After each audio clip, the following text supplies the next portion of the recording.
Yes. Back again. Motown Philly back again. What a little East Coast swang.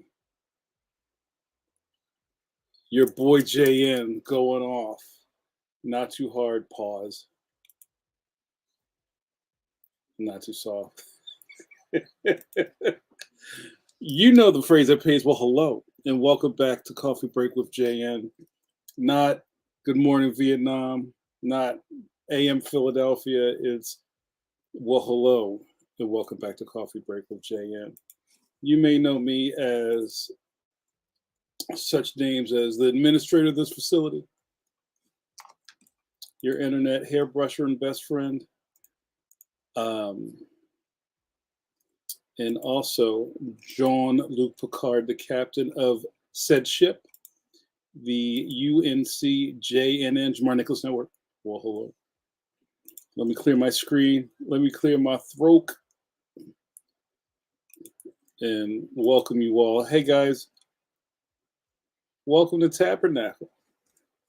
It looks like we got a nice little crowd. Let's see what's going on in here.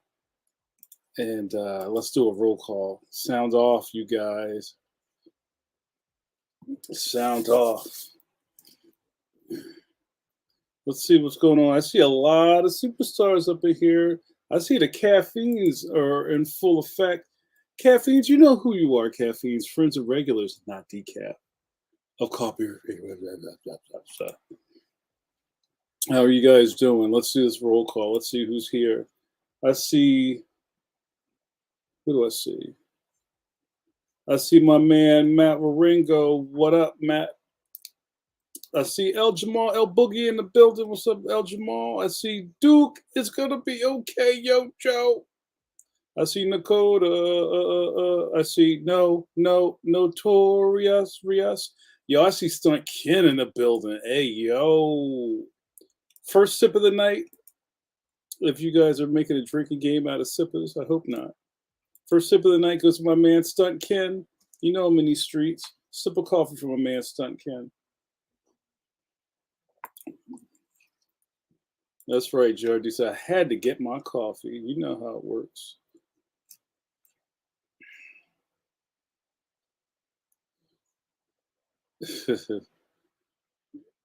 Let's see. What are you guys talking about?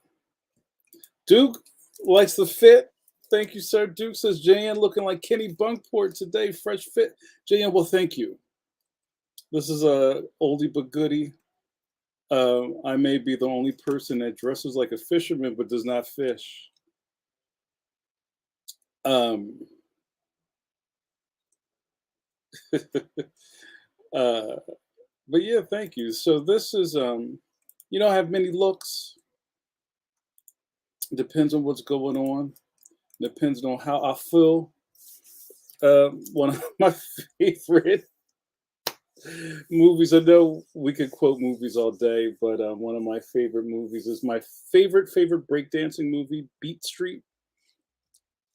And I don't know how many hip hop heads I have in the building tonight, but can you guys hear me all right? I got this little fan going, and I don't know if it's annoying. So maybe I'll start there because you know this is the Gen X hour, and we got to talk about the past, y'all. Um, at the time in the early 80s and hip hop was kind of turning into a thing, but it was still kind of treated as a fad to most people. They started making motion pictures. Um, some of them that weren't really put out there that far was Style Wars, which is about the graffiti culture. Wild Style, which I'm getting my movies mixed up, which I believe had actual graffiti writers acting in it, and poorly to a degree. And that's that one MF Doom bit where you hear the guy going, "Yo, I'm kind of hungry, man. Yo, let's just wait a little while longer, man. I'll get you something to eat." Yo, I don't want my face up in the paper, yo. When you up in the paper, you get big fame. That's my man Fab Five Freddy and Lee Quinones, I believe. and Wild Style, and also I think a Debbie Harry adjacent lady. Uh, and then I think as far as the mainstream goes, everybody knows about breaking. And like us in the East Coast, we weren't really feeling break. I mean, we love breaking because there was nothing else. But that breaking was kind of like that. It was almost kind of like West Coast layover breakdancing, which was kind of more pop locking and uh, that kind of stuff. If you ever saw the old What's Happening where Rerun would do his thing, which is kind of like the pop locking boogaloo stuff, which was its own lane for a while. Like everybody kind of dressed like Harlequins, like they kind of look like space clowns. I'm not throwing shade, but that was just kind of how it was. But the East Coast was, leaning more into kind of like footwork and just cardboard breakdance and that kind of stuff. Anyway, breaking was a touchstone. Um, I'll throw some honorable mentions in the Crush Groove, which was more of a hip hop thing, which more rap thing, which happened later. And some failures was rapping with Mario Van Peebles, whose name in the movie was Rappin' Hood. I think. There were a lot of bad breakdancing movies, but probably one of the big things that wasn't even a breakdancing movie was Flashdance.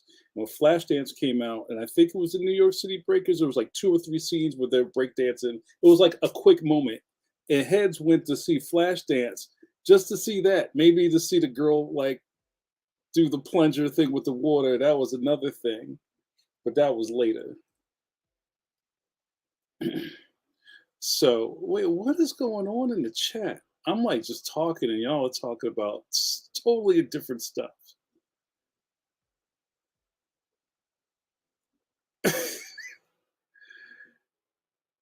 So I'm not going to talk about OnlyFans because I don't know where you guys are going. I think I was just talking to myself for 4 minutes.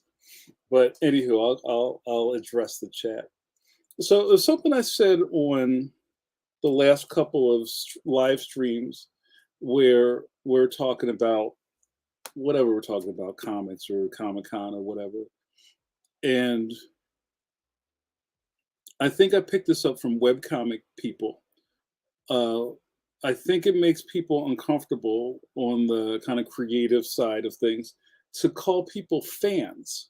Now, fans can call themselves whatever they want, and fandom is a big thing. I haven't said this in a while. Remember, I used to say this all the time.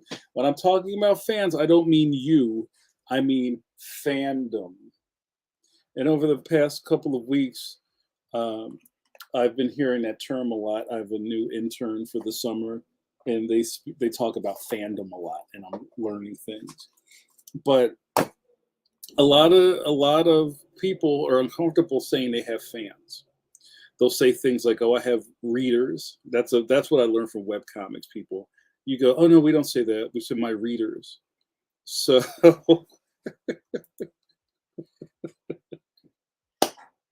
yo, you got an OJ? Only Johns. You might be onto something with that. Yo, what's on your only Johns? Just only Johns, just Johns, yo. That's fantastic. Nakota says, I prefer to have minions instead of fans. That's a whole other lane. That's kind of like, okay. So, like, a minion is doing your bidding, and a fan just like wants to buy your stuff. But I feel you on that.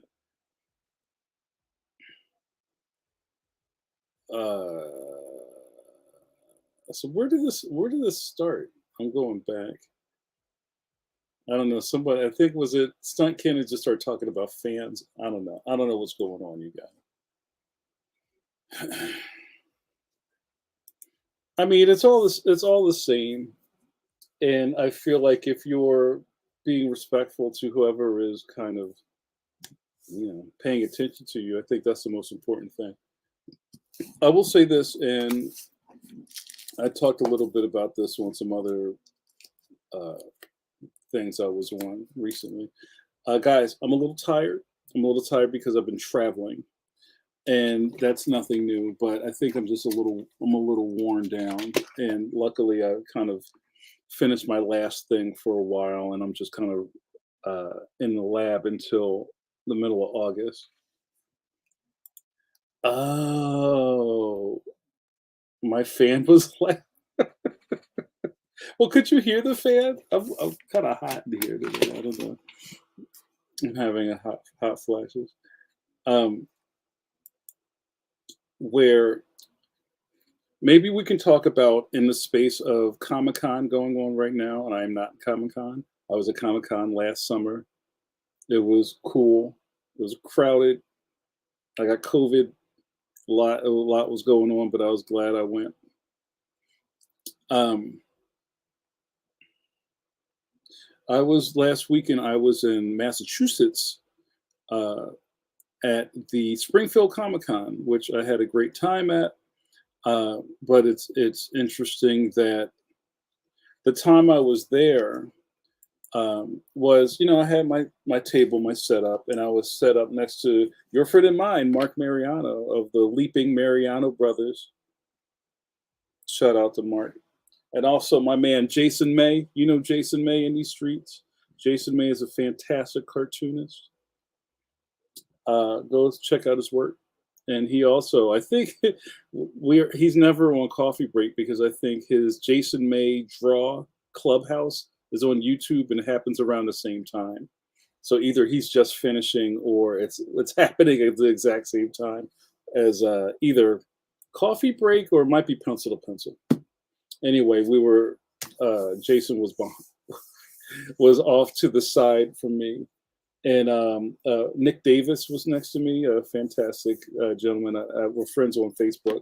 We got to talk a little bit, and the convention was kind of light in different places. But when I was engaging with young families and things like that, I had it in my head, and maybe this is from doing like different types of conferences that I've been doing over the past 5, 6, 7 years now, because I just don't do comic book conventions. I do uh, conferences like, say the Texas Library Association or the Texas Book Festival or ALA or BEA or NBF or those kind of things, all those, the alphabet soup things.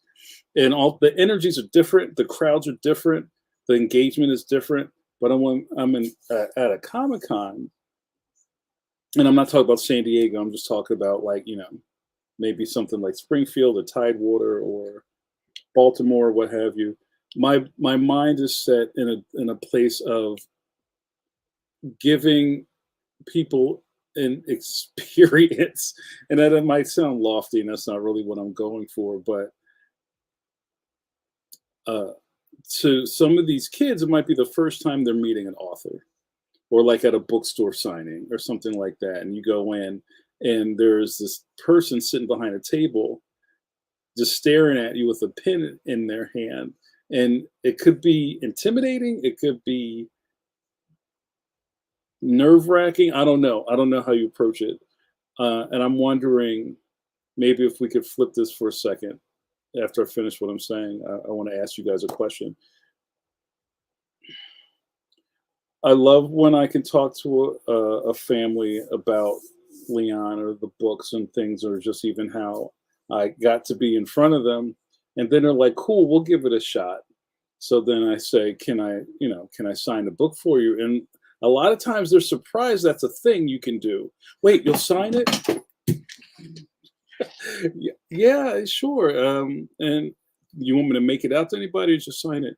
Oh, can you make it out to Mandy? I just made that up. Their daughter. Yeah, sure. Mandee. Yeah, how did you know how to spell it? You know what I'm saying? Then after that, we might take a flick, you want to take a picture. Oh, do you want to take a picture? Everybody's happy holding up the stuff, the sunglass or whatever. And they leave and have a great experience. And that means a lot to me. Not just, yo, give me the cash and I'm out or something like that. So maybe my question to you guys is, Maybe tell me about the first time you met an author and got something signed or had an experience. It could have been a bad experience. It could have been something that you thought that was going to be great and you got let down, or it could have been amazing, or maybe you kind of, I don't know, got kicked out by security because you got too handsy. Let's talk about that. I would love to hear about your first experiences with meeting an author. I mean, you know what? I'll even, I don't know. I was going to say I'll include like maybe like musicians or something like that, but I feel like the energy is different when you're meeting like, or you just came out of the comedy cellar and the dude's in the back signing CDs. Yo, I heard you like CDs, so maybe let's speak on that.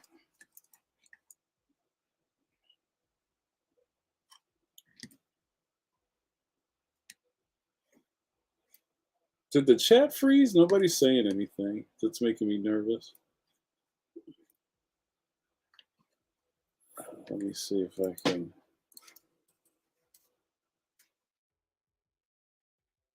Oh, no. I guess everybody's quiet. So, or it could be. It could be the chat. I don't know. Somebody typed something. The chat froze. All right, here you go. What up, Matt? Matt says meeting Michael Slade was great, wonderful. I was part of his internet fandom, and he took us to Poe's grave in Baltimore, and read from his new book. Was it just you? No, that sounds cool. And guys, be a little more descriptive when you're talking about, because I don't know all these people you're talking about. Some of you guys are heavy book readers, and I'm not. I'm not the biggest. Like I don't know every author who has a tour sci-fi contract. So just tell me like what they wrote or something. Oh, I missed that. Dakota says, when I was in my early 20s, I had semi-well-known sci-fi author mentor me, and he'd get me to go to his stuff, but that's all I would do, and I hated it. Why did you hate it? Oh, I remember you said something like you don't really like the whole like crowds or speaking in public. Does it have something to do with it?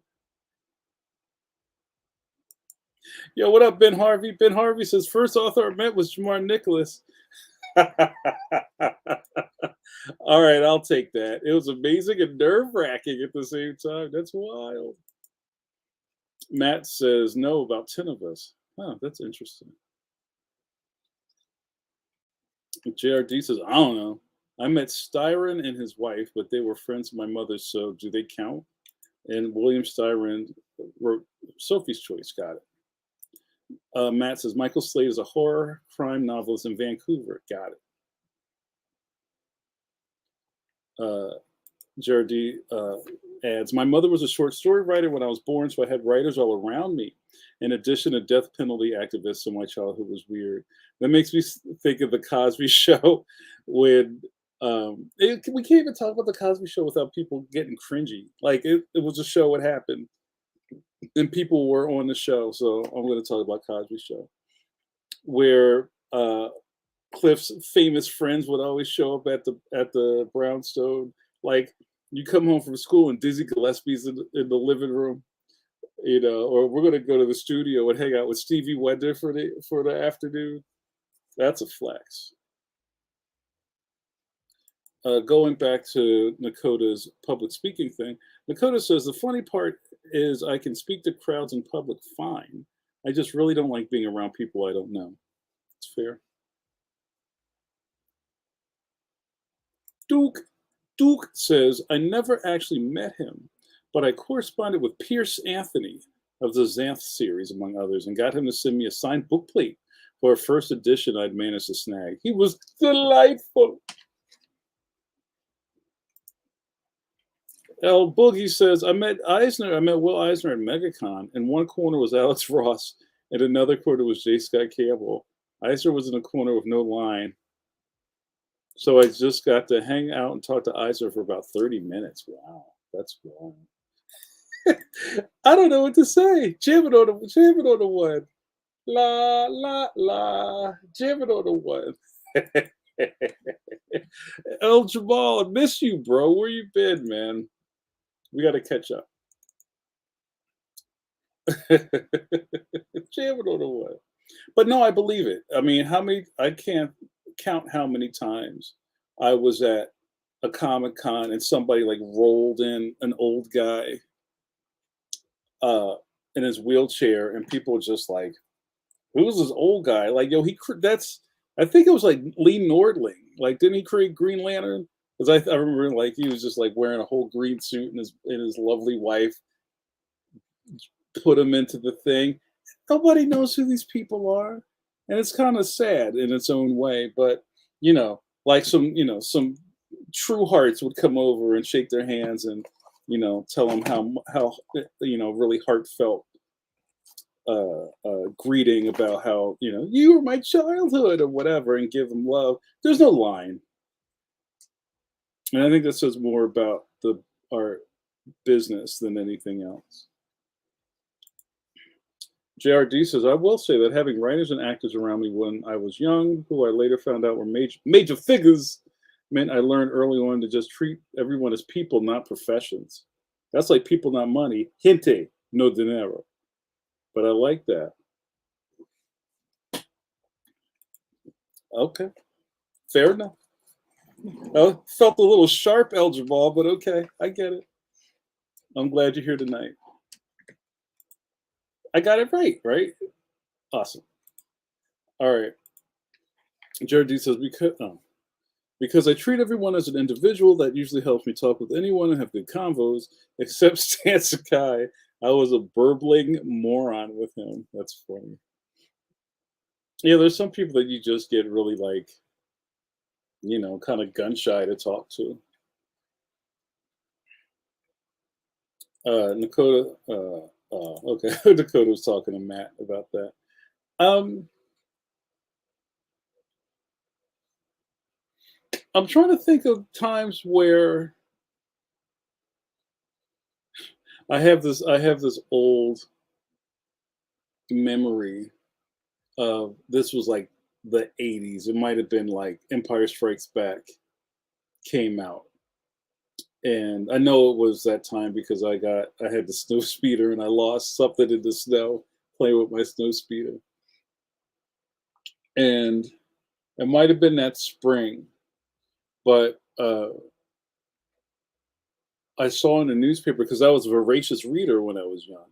I used to read the newspaper, and I saw a thing in the newspaper that uh, Darth Vader was going to be at the Burger King in my neighborhood, and there was a minute where I lived outside of Philly in the suburbs for like a year.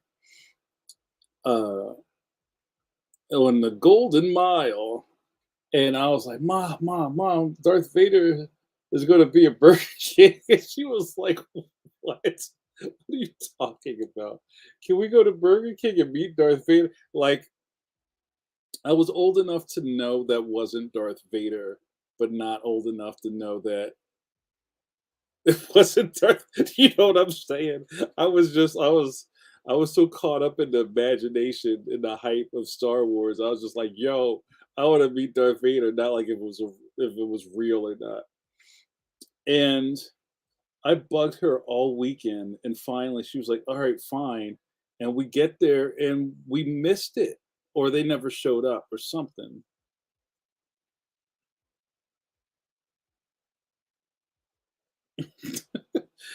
And I was crushed.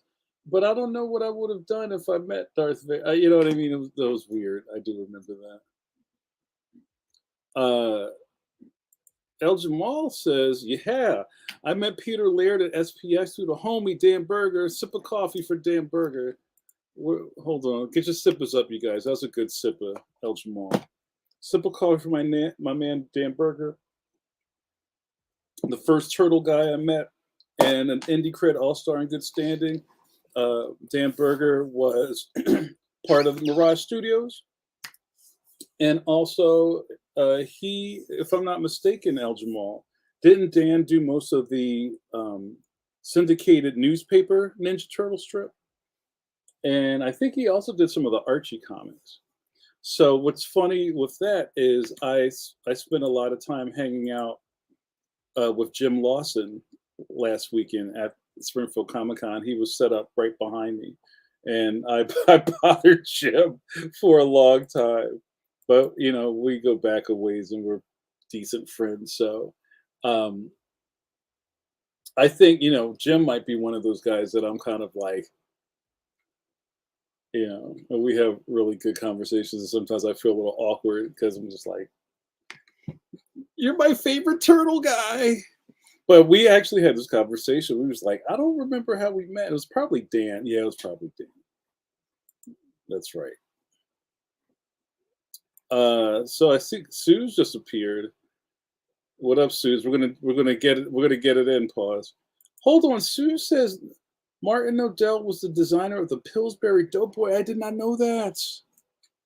That's wild.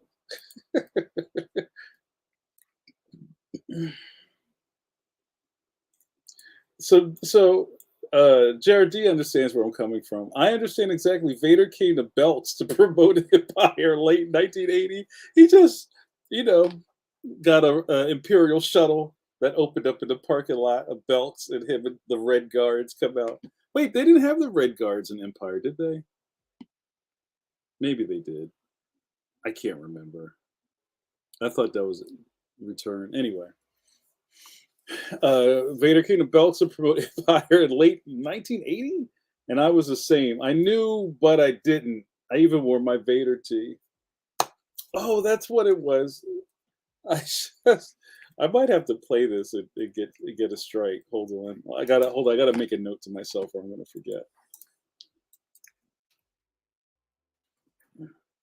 Talk amongst yourselves. I'll be right there.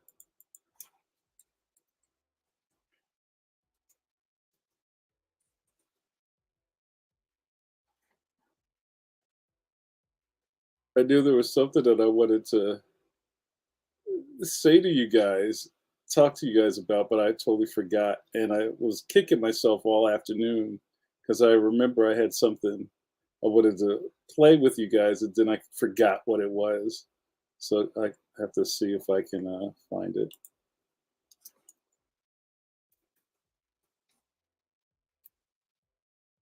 But yeah, it's kind of going back to that time. It's like there's a lot of stuff that I thought I understood, but I didn't. It's just very weird, and I wonder how many of you guys felt like that. Like, there's some things that you kind of just take for granted now that you're an adult. It's like, oh well, when you watch a movie that is not real, yeah, like we don't have to have that conversation. But I, when Darth Vader showed up at the Burger King, I wasn't sure, but I wasn't really, thinking about it. That's kind of like when you always see the kids crying when the Easter Bunny when they have to take a picture on the Easter Bunny's lap. But the Easter Bunny's creepy, so maybe that's not the best example. All right, cool. Uh, Ben says, I remember meeting Mike Mignola at a Wizard World Philly in the early O's. How did that go? He says, I could tell he hated being there and hated my fanboy all over the Hellboy movie. Were you fanboy? Were you like blah, blah, blah, blah, blah, blah? Dakota says, my past jobs had me interacting with a lot of high profile sports people, and I usually ended up the one working with them because I had no idea who they were, did care. Yeah, I'm sure you've been in a space as well. It's like, don't you know who that is? Who? That's so and so. Okay. But I don't you blah, blah. Right. And I think for the most part, that's something that I'm pretty good at. Like there's a couple of people that I kind of stand for, but I try to just keep it because yeah, like you guys said, it's like we're all human, right? Of flesh and blood we're made. And it's I guess I've just been doing my own thing long enough. I know that it's just like whatever you're kind of doing in front of somebody to make like you're like blanking out, stuttering in front of somebody, they're just kind of like, you good? And it's just like you just kind of wait for them to finish. And um I'll say in the last couple of years, I've been in I've been in spaces where people have done things like that to me. I totally am caught off guard by it. Like I, and one of my things that I was like one of my traveling jaunts that I just went through. One of the people that picked me up to take me to a venue was like, he even said, he was like, I'm not going to lie, I was pretty nervous coming to pick you up. And I was like, for what? You know where you were going? No, to meet you. And I was just like, I looked out the window like, I was like, I'm I'm just normal. I'm a normal dude, so I appreciate that. But this, it's cool, and it kind of calmed down. So that's interesting.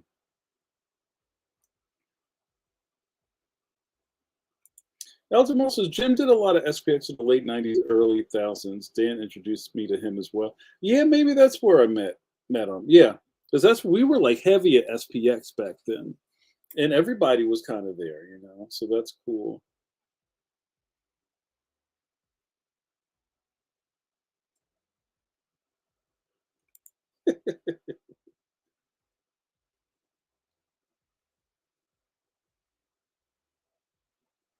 All right, you guys are saying stuff I don't want to talk about. Jared D says the Suncoast I managed was attached to the practice facility for the Washington football team, and I never recognized any of them. I was always bigger than the players. That's funny.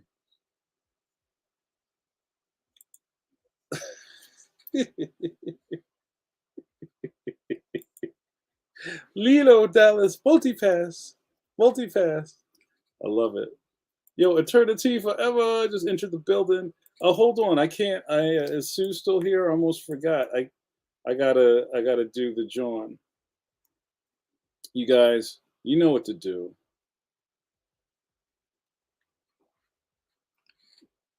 I should have been a pro wrestler. I'm so dramatic. I put my hand upon your chip, then I dip, you dip, I dip.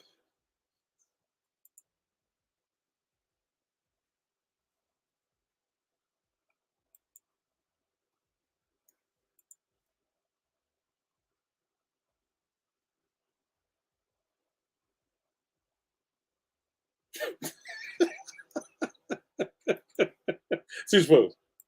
Freeze frame. I love it. This, where Ray goes, I hope you're not mad that I'm using that little clip. That's so good. I love that Suze and Matt gave me this little cutout of them in Brad Tree. Thank you. You like that? Yes, freeze free. That was great. Hold on a second. I might have to do that again. That was fun.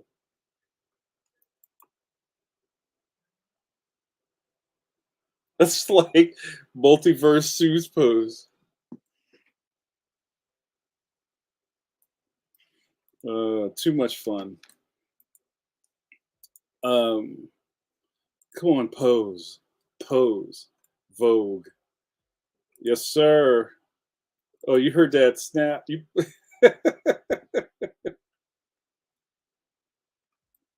Oh no, Nakota has a nature problem. That's funny.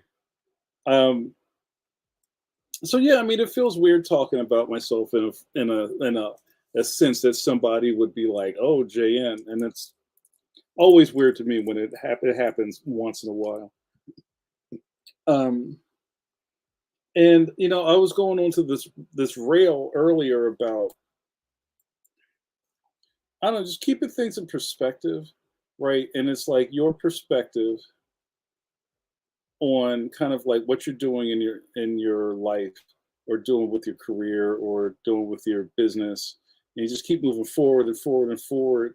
And hopefully at some point people start paying attention and then all of a sudden it's weird. Right? Because you're so used to nobody paying attention that when they start paying attention, it's kind of hard to deal with, or you think they're making it up. And I don't even really think that's imposter syndrome. I think that's, um,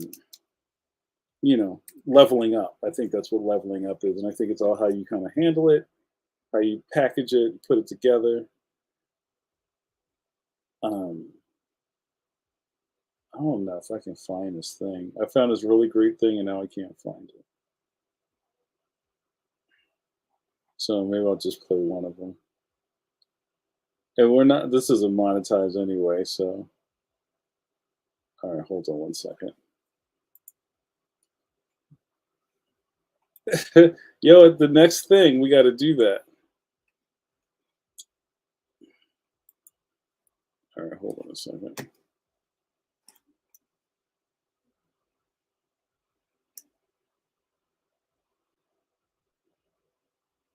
Yeah, Dakota says, my first published short story got me some eyeballs I didn't expect. And I absolutely froze up for like years after because I was all, people perceive me. Yeah, I mean, that's something we all have to deal with.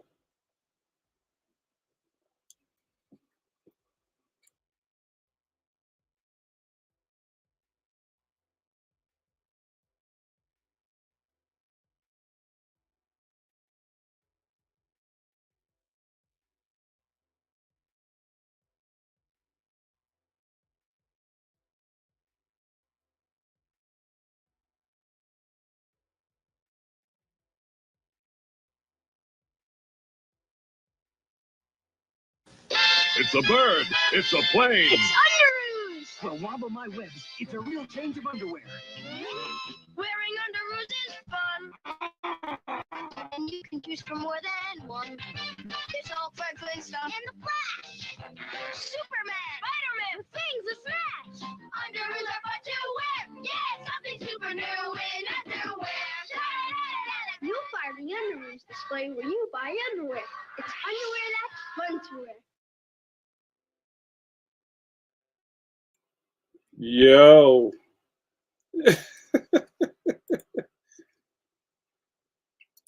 So, what was funny about that Underoos commercial?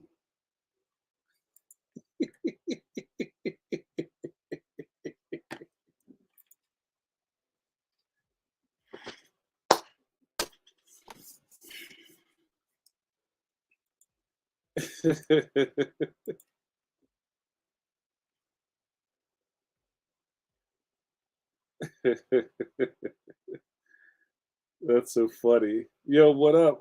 Read Punk Taco. Vote Punk Taco. What up? What up, Adam? Good to see you.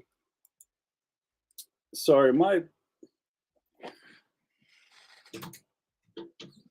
getting bars on my signal tonight, which is weird because I'm hardwired. Pause.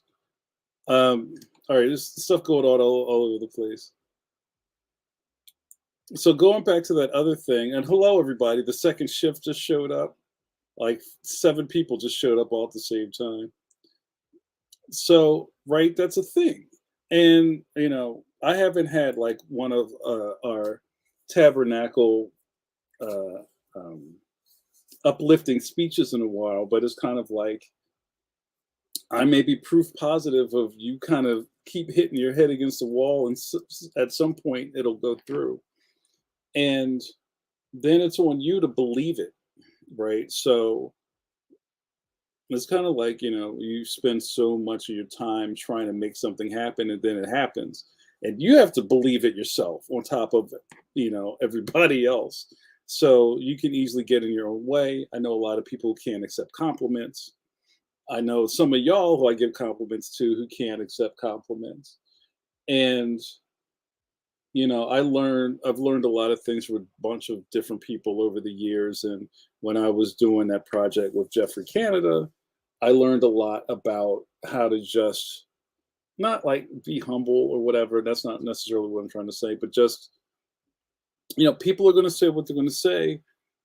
And rather than just deflect it, just say thank you. And just like that could be heartfelt. Thank you. I appreciate it. Hey, thank you so much. That means a lot. That's it. Thank you. I really that's fantastic. Thank you so much. That's all. You know, you don't have to kick a soup can down the street or like whatever. Just take it. And I wonder how many of you guys have a problem accepting compliments, because I think we're always wired to the negative, even if we don't think we are. So you're almost ready to get like dunked on, but like, you know, how do you celebrate the celebrations? All right, I'm just saying stuff. Hold on, let me. Oh my goodness. Wait, Walmart still sells under. Oh, this is what I wanted to say. So somehow I stumbled onto these Underoos commercials, and I was reading the comments. Well, one, somebody in the chat just said like that was the '70s and the early '80s was the last time you could just have kids running around in their underwear on TV and it was cool. But somebody in the chat goes, "Oh, so that's why Tony Stark says Underoos in Civil War." And I'm just like, yeah, I guess not everybody knows what that is. And that's kind of like, that's such a weird meta thing that happened in that movie. Like, all right, we'll leave it. We'll leave that alone.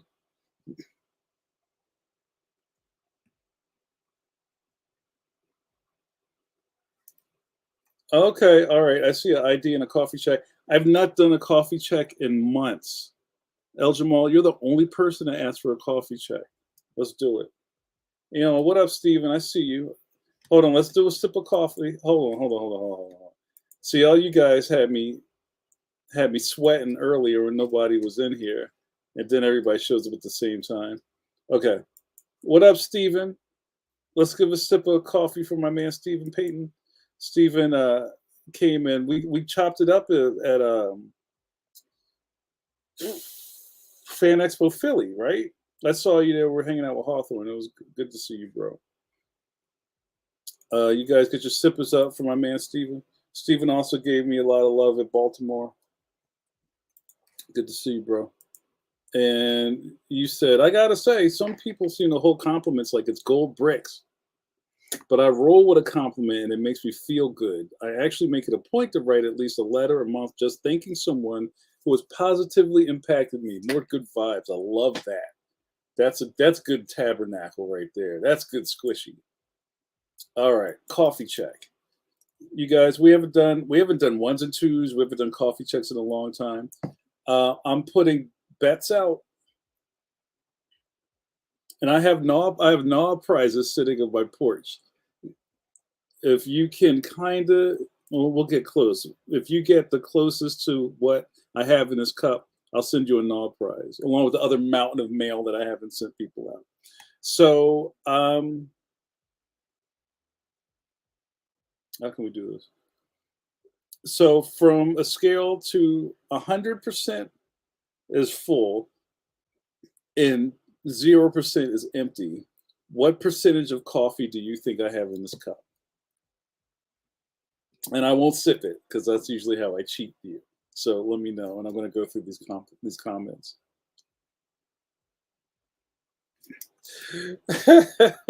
Adam says, today I asked him if the music they were playing was Freedom Rock, and he had no idea what I was saying. Well, turn it up, man.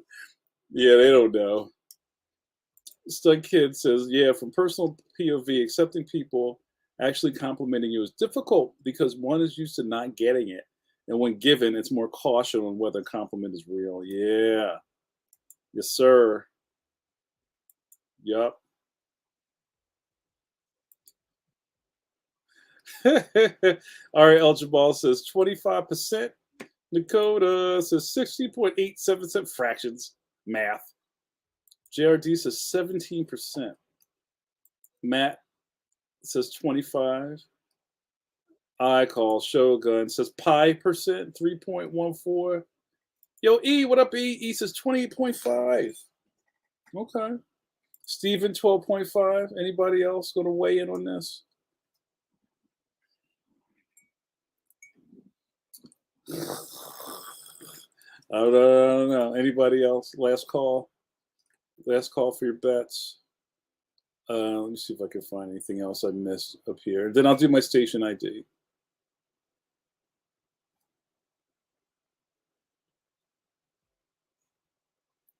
Oh, I, I missed this.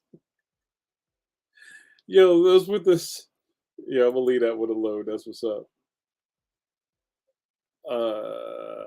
JRD says part of the problem for artists taking compliments is that we see the flaws in our work, so we have a hard time breaking through our own barrier. It's truth.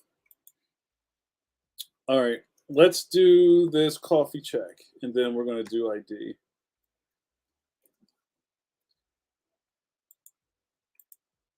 All right.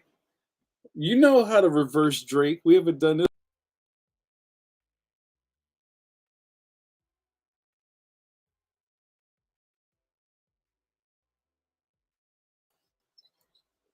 I'm sorry, you guys. I got a new mouse. You guys know I've been having these mouse problems. And remember I had the see it's I even took it out of the rack. I had this kind of like ergo mouse. Now I got this gaming mouse, and one of you guys told me to go get, and it's got this kick out button right there next to my thumb, and when you press it, it goes backwards. Ugh. I'm gonna give that mouse a Viking funeral. I'm gonna send it seaworthy. All right, you guys, let's get this reverse Drake. Reverse Drake, you know reverse Drake started from the top. Now we here. So this is where we started.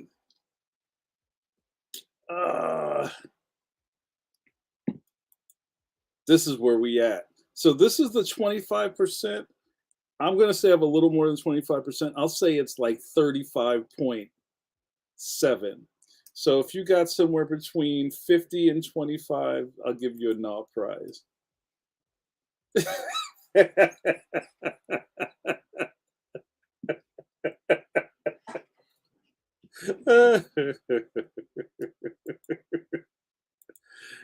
Oh no. Yeah, right. Isn't this mouse is ridiculous? I don't want to give anybody a seizure, but yeah, see there's these two JAWNs next to the thumb. You got the dial. I don't even know what these do. I think these launch missiles. And then there's like the right and left mouse click. And then there's a JAWN right here. I didn't even notice that. That must be like the shooty. Come on, you guys know I'm legit. I'm not gonna cheat y'all. So anybody that got 25% or a little higher than that, I'll give you a Nobel prize. Tell me who you were. Wait, this wasn't the mouse you got? I think it was on Prime Day, and I just copped it. So I have mouse problems, you guys. All right, let's do this. Let's do this ID. Oh, that big one with the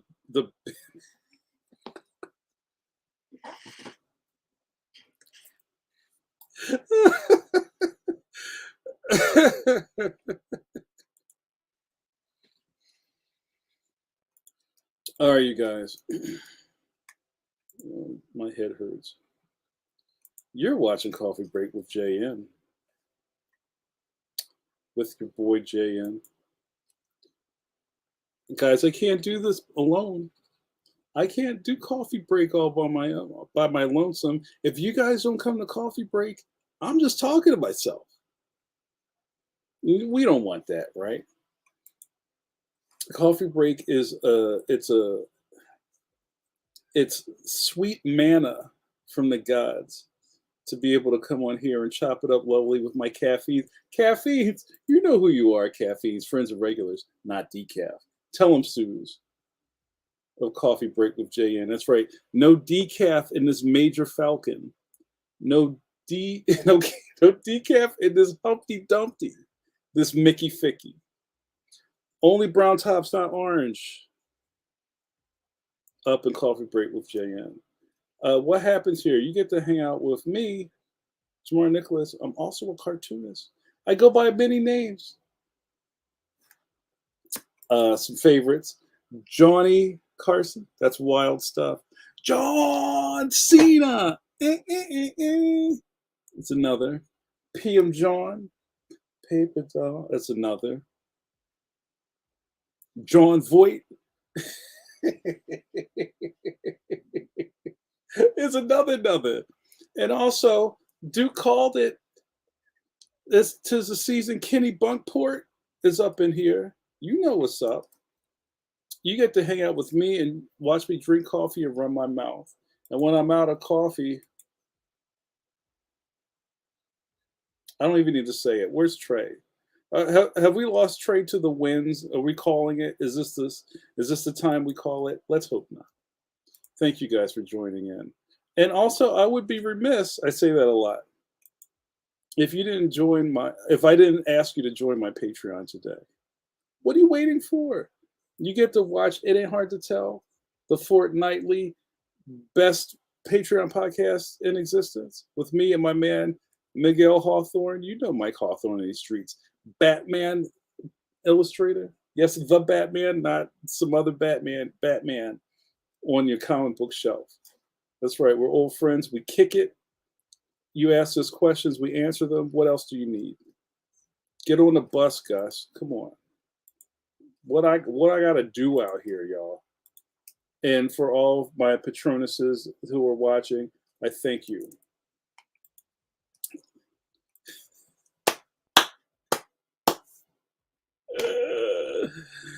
Oh, yeah. Remember, like, what is this? I remember when I was a OG Xbox dude, right? That's when we was getting live with Halo 2. Yo, I was not sleeping when Halo 2 was on and popping. And I started hearing about, because that was a console game, that there were people that had, what they call it, hacks with an X. Some people had a peripheral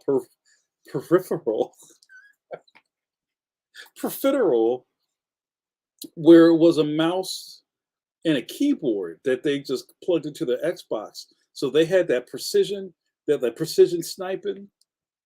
And people were like, yo, there's no way you can make these shots with the sticks. Y'all cheating. I knew something was up then.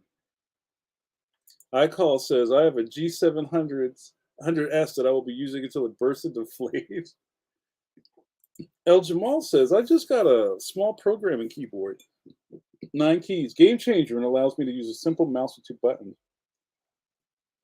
I've been looking at, this almost was hipster territory, the old mechanical keyboard, the clackety clackety clackety clackety. I wrote a lot on a clackety clack back in the day. I wrote my fantasy wrestling league cards on a clackety clack, and I miss that. And I never really I'm a Mac user, and I've never fell in love with those thin aluminum, like not a lot of give keyboards. Like I just never fell in love with these. You know, and I write on them, but I feel like I need to buy a mechanical. If anybody has any suggestions on a good mechanical, I'd love to hear about it. That's right.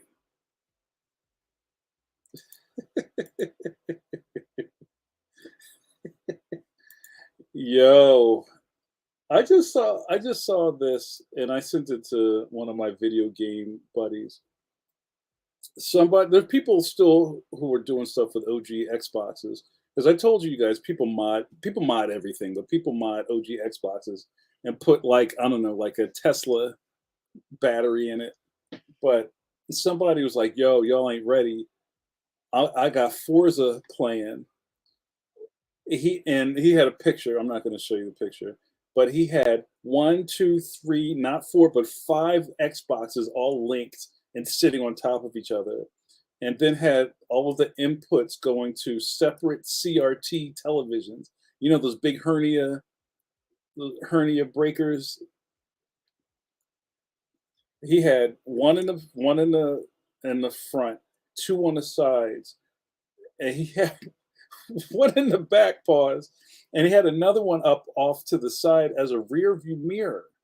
And every one of these things was showing a different view of the screen. Yo, it's wild. What? OG hacks. It's a giraffe on stilts. Hacks. No, though. Oh, I messed it up. The giraffe is getting chased by the lion on stilts. Yes, that's true. Mike Hawthorne has drawn it all. Duke says, I was so into LAN parties for Halo, I would pack my Xbox and a whole ass TV in the car to take to people's houses. That was what was up. That's crazy. Sun Kid says it would be super impressive if someone took an old vintage typewriter and modded it into a gaming keyboard. Sling, sling. That's great. But yeah, there's a very tactile thing about having those raised mechanical clackety clack keys. JRD says, I need you and Hawthorne to draw shakes. Yeah, let's do that. We'll figure that out. And I'm the worst, so please don't hold your breath, but I'll do it. I'll get to it. All right, you guys, we're running out of time. I feel like this was kind of like a mellow episode. Hold on, iCall says, I'm running a Red Dragon keyboard that I swapped the switches and keycaps on. Boba U4Ts of Red Suns GMK Red. I don't know what. It's like you were saying, French. I get it. That's a super keyboard.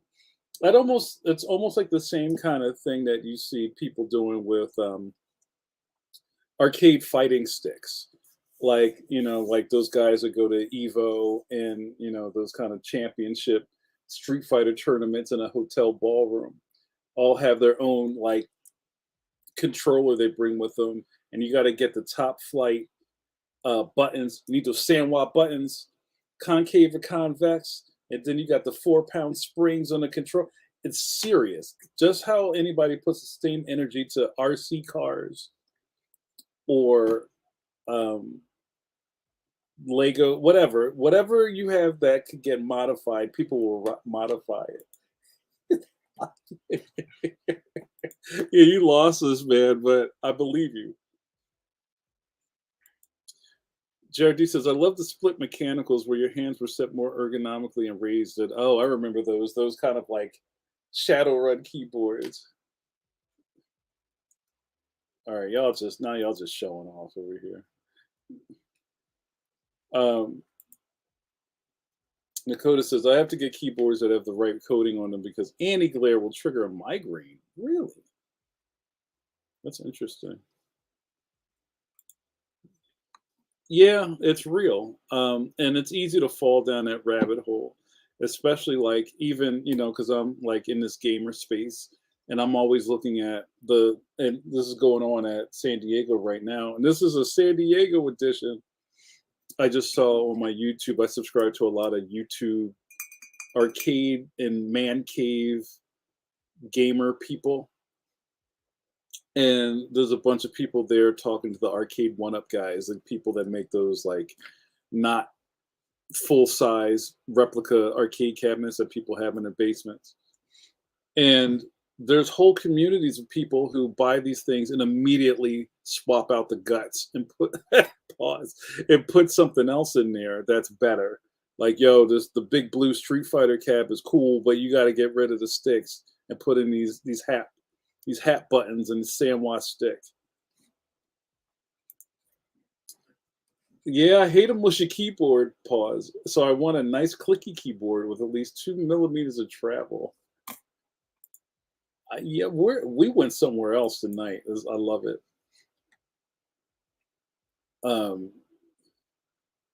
And I hope whoever, but also like going back to this gaming mouse, there are people that have to have the ultimate gaming setup. People that are building, gaming PCs. Thank you. He's going to save me here. Look up Duhuik. You just made that up. Retro typewriter keyboard. They have wired and wireless versions of Bluetooth. I would probably get wired. I don't like wired. I don't like wireless things where I have to do these inputs. Like even with this mouse, I got it wired, even though it doesn't look great on the desk. I just don't trust like when your Bluetooth thing disconnects and connects and disconnects and connects. Bro, I'm trying to write a magnum opus here. What are y'all doing to me? All right, I'm gonna look that up, E. Thank you. Um, thank you so much for hanging out with us. I got a little coffee left. It's funny to think that all of us wayward souls are not at San Diego Comic Con. To be honest, I'm kind of okay with not being there this year. I hadn't been in a long time, and I was there last year representing Leon, and it was a fantastic experience. Caught up with a bunch of people I haven't seen in a long time. I saw my man Adam Walenta in the hallway, Vote Punk Taco.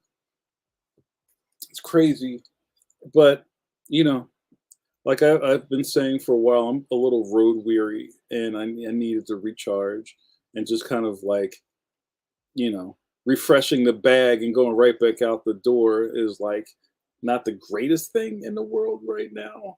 So, and I need to, I need to work. I need to be in the lab, and I'm glad we have this space. All right. Nakota says, I looked it up as Bonk's Adventure. JRD says, I once bought a fantastic laptop that was specced out perfect. That's for my Street Fighter people out there. Perfect. That's for my man. Don't ever park your car in Metro City on the wharf because Zangief's gonna beat up your car, and then you come out and go, "Oh, my car." I once bought a fantastic laptop and was spec'd out perfect for my needs as a writer and artist, and returned it because the keyboard was spaced literally 0.5 millimeters too narrowly between it. Wow, I feel that, and it's like when it's there, it's perfect. No, I feel you. Yo, we need to start a typewriter club. You guys are on it. I hope you guys are writing heavy with all this hardware. Um, but yeah, so I am kind of in the lab until August. My next thing I will be at I told you guys this a while ago, the Library Congress. I'll be in DC at the National Book Festival, doing my thing, signing. You know what I mean? Got a panel. Very excited about it. No.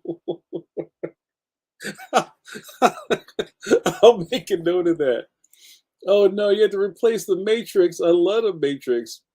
One of my buddies had a red Matrix, and I remember back in the '80s when people used to put the vinyl lettering on the sides of the Maximas. And it would say things like "Fat Max" or "To the Max" or something like that. I told him you should put on the side of your car "Enter the Matrix," which also makes me think of I was in my cousin's neighborhood and somebody had this souped up little Camry, and on the windshield there was a big vinyl decal that said "Light skinned is back."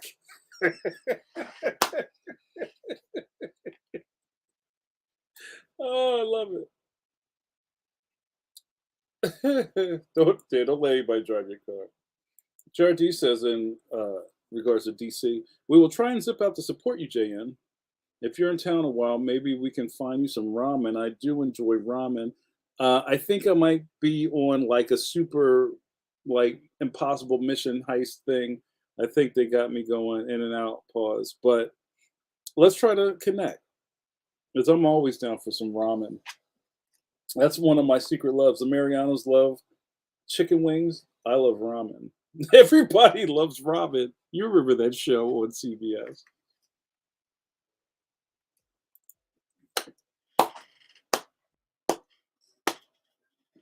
Eternity, get a sipper for that. I'm totally milking this hour. Sip of coffee for that pun. Good job. And Eternity, thanks for being an MVP on Pencil to Pencil lately. I appreciate that. You know, I appreciate all of y'all. Nakota says, in 3 days, we're going to get a bunch of packages full of keyboard paraphernalia. Oh no, El Jamal, keep your moms out the driver's seat. So, all right, you guys, I want to go. I want to take this home. Thank you so much for being part of the JN Army, being part of group, being part of Tabernacle. Thank you for letting Judd Hirsch be the new mascot of Coffee Break with JN. Dear John, dear John, by the time you read my note, I'll be gone. Nah, I mean, real rap, 360 wave. And guys, on the Patreon side of things, we just did a new "It Ain't Hard to Tell." That was Chef's Kiss. Did you watch it? I don't know. Some of y'all are backed up. Pause. You better get on that. So, all right, you guys. Thanks so much. Again, consider joining the Patreon. Appreciate y'all. I'm gonna put this down here, and then we're gonna say goodnight. Yo, Suze, tell them what to do. Tell them what to do, El Jamal. Say goodnight, John boy. That's the wrong one. That's what I want. I enjoyed kicking it with you guys. Oh, what's happening? All right, you guys, let's call it. Thank you guys. Good night. Y'all take care. Take care, y'all. You've been watching Coffee Break with JN with your boy JN. Beyond me having matinee idol good looks, a smiling angelic countenance, and a lantern jaw, I'm also the host of Coffee Break with JN. And you've been soaking in it.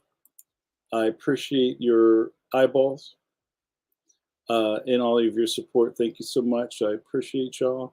We'll see you here possibly next week. You know, I'm trying to keep summer hours on Coffee Break, but I'm not doing a good job. But I have, see, I've been kind of staggering it. Like every other week I do Coffee Break. No. But yeah, we'll see what happens next week. And that's it. You've been watching Coffee Break with JN with your boy JN. I go by many names. Some call me Philadelphia's favorite son, Kevin Scrapple, because bacon was taken. Jean-Luc Picard, the captain of this ship. Make it so. Engage. Tea, Earl Grey, hot. There are 4 Johns.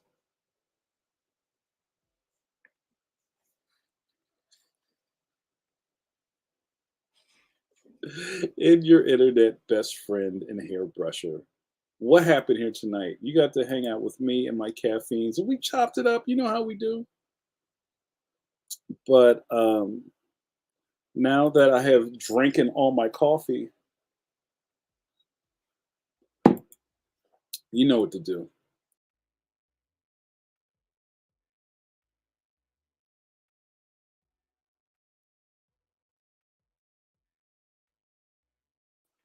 Oh, that mouse! I hate Mises to pieces. See you guys later.